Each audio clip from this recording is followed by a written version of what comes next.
Chapter 41 amperes week passed. Then 2. The bubble of hope began to lose its air. By the 3rd week, it was lying flat and sad on the linoleum floor. The phone continued to ring, but it was always for Mel complaining about a supplier or for a customer wanting to know the soup of the day. The mail brought only bills and junk mail. The silence from L.A. was deafening. Alice felt a familiar, unwelcome guest take up residence in her heart doubt. Maybe Mel had been right. Maybe she was a fool, a waitress playing at being a singer.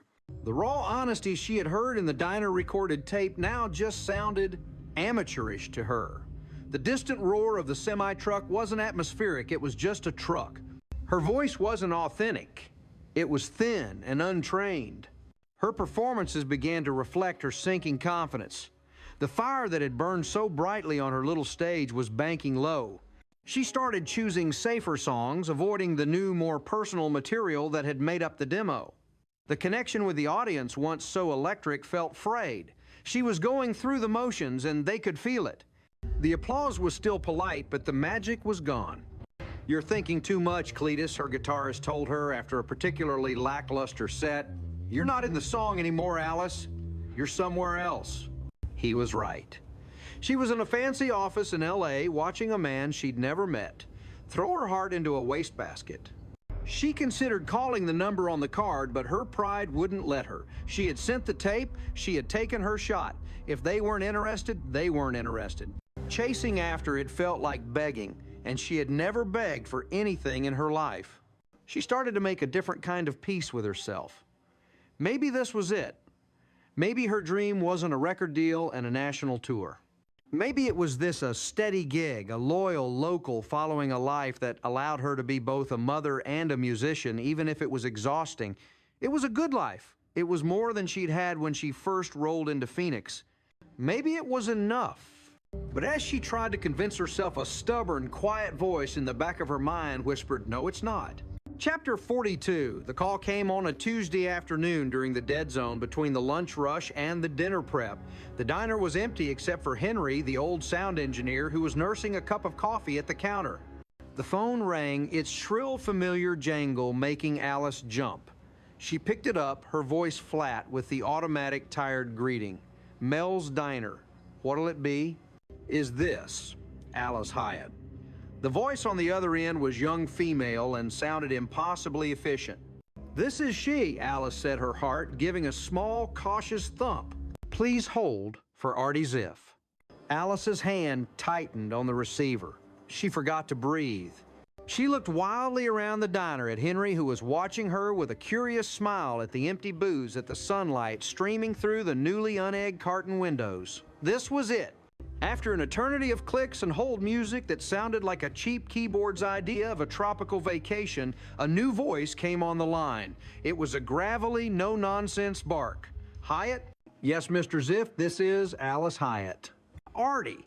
Call me Artie," he grumbled. "So I got your tape." Alice waited. The silence stretched a taut wire of suspense. "It's a mess," he said finally. The wire snapped. Alice's hopes crashed to the floor. "Oh," she whispered, "well, thank you for listening." "I didn't say it was bad," he barked. "I said it was a mess. There's a truck on the second track that sounds like it's about to drive through my desk." "And what's that rattling noise on the ballad? Is that the drummer, or did a shelf collapse?" "That would be Mel, my boss in his bathrobe," Alice said, a strange, giddy honesty taking over. His pictures were rattling. There was a pause, and then a sound she never expected. A short, sharp crack of laughter. His pictures were rattling. "I love it. Kid, that's the most authentic thing I've heard all year." Alice was dizzy with confusion. I don't understand." "I understand perfectly," Artie said, his voice all business now. "You got a voice, Hyatt. A real one. It's got mileage on it. And the songs are good. They're honest. That's what I liked. That's what I sell. Honesty." He paused. "The question is, can you do it again? Can you capture that, whatever it is, in a real studio without a 60-ton truck for a rhythm section?" This was it. The real question.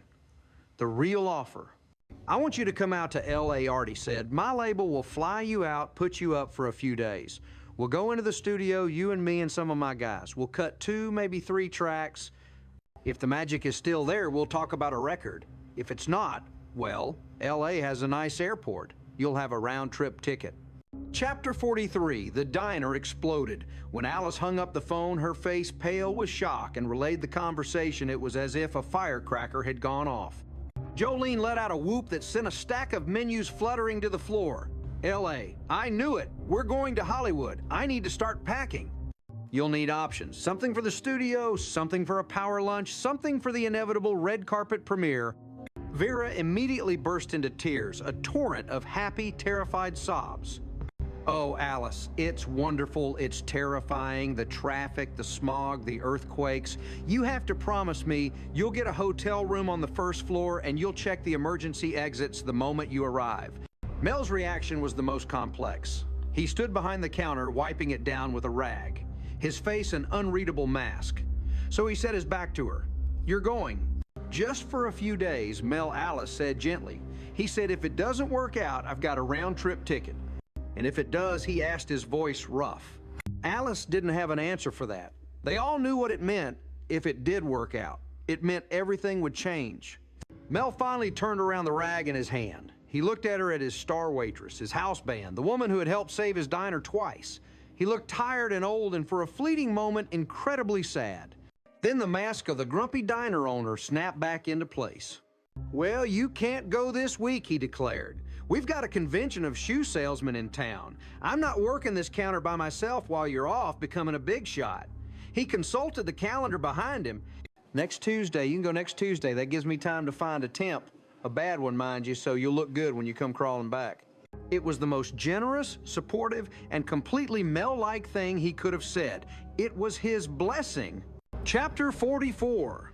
The week leading up to her departure was a whirlwind of planning, packing, and panicking. Jolene took Alice on a frantic shopping trip, insisting that her Phoenix wardrobe was not LA ready. Vera presented her with a homemade emergency kit containing a flashlight, bottled water, a first aid kit, and a detailed map of seismic fault lines in Southern California. Tommy drove in from college the night before she left, his face beaming with pride. Just be yourself, Mom, he said, giving her a hug that was both boyish and deeply reassuring. That's who they want to hear. Her last night performing at the diner was electric. The news had spread and the place was packed to the rafters with well-wishers. Every song felt charged with a new meaning, a bittersweet farewell. When she sang her last song, the one about stubborn, irrational hope, there wasn't a dry eye in the house. The next morning, the Diner family drove her to the airport. Mel insisted on driving, complaining about the traffic the entire way. At the gate, the farewells were clumsy and heartfelt. Vera cried. Jolene gave her a pair of oversized sunglasses. No matter what happens, honey, always look like a star. Mel was the last one. He stood awkwardly for a moment, then shoved a greasy paper bag into her hands. Here, he grumbled, for the plane. They probably charge you an arm and a leg for a bag of peanuts. Alice opened the bag. Inside was a chili dog already leaking through the paper. It was the most beautiful thing she had ever seen. Thanks, Mel, she said, her voice thick. Yeah, well, don't get used to it, he muttered, turning away before she could see the moisture in his eyes. Alice walked down the jet bridge, the smell of chili and onions mingling with the scent of jet fuel. She found her seat by the window and looked out at the vast, sun-bleached landscape of Arizona. She was leaving the desert, leaving her safe harbor. She was flying into the unknown, chasing a sound she had first heard in a noisy diner, a sound that was all her own. As the plane lifted off the ground, she wasn't scared, she was ready.